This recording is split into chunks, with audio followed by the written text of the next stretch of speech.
Good morning, good afternoon, and good evening, and welcome back to the channel. Today I am talking about Batman and Joker, the Deadly Duo.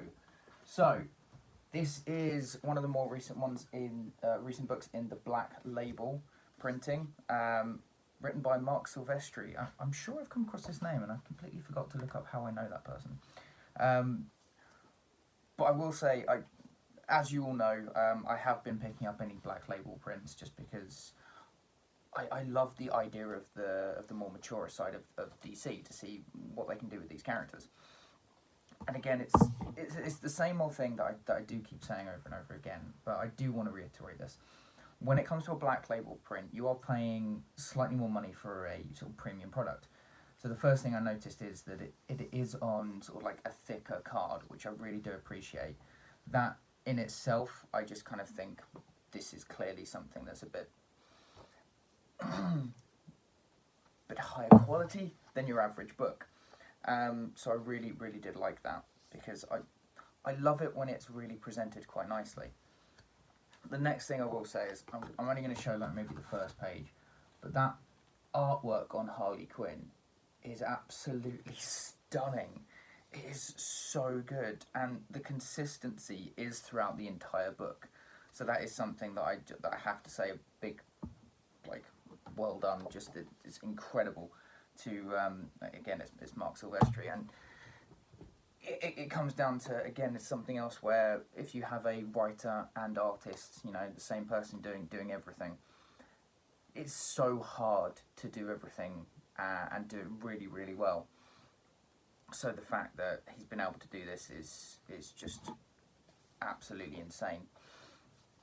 The story itself is a bit of a weird one, but I'm definitely in on it.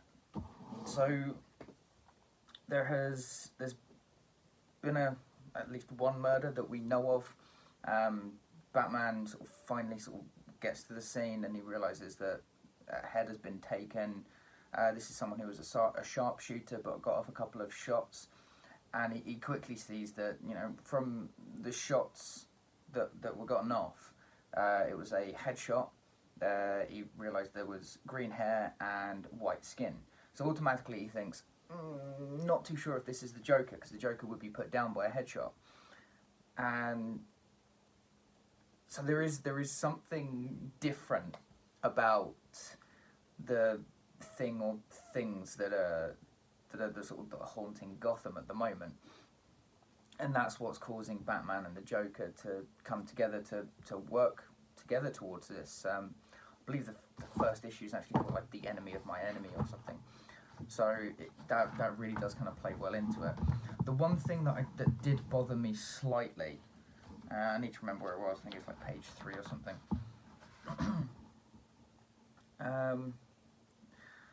So, from the looks of the blood spatter pattern, that bothered me a little bit, and I focused on it so much, and I was just like, it doesn't sit right with me.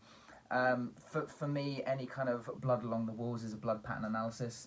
Some people would say blood splatter. Yeah, that's fine. But a blood spatter pattern, it didn't feel right when I was reading it.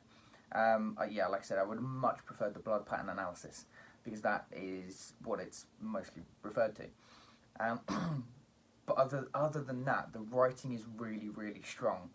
Again, it starts off very kind of hardcore detective, which I really do like, and it's something that the Batman books are pushing towards now, and it has been something that's been lacking in the detective comics, in the Batman books. You know, he is supposed to be one of the best detectives, you know, the world's greatest detective, and they've gone to the side of that so much that I think it's good that they're bringing back to that kind of trait of the character now.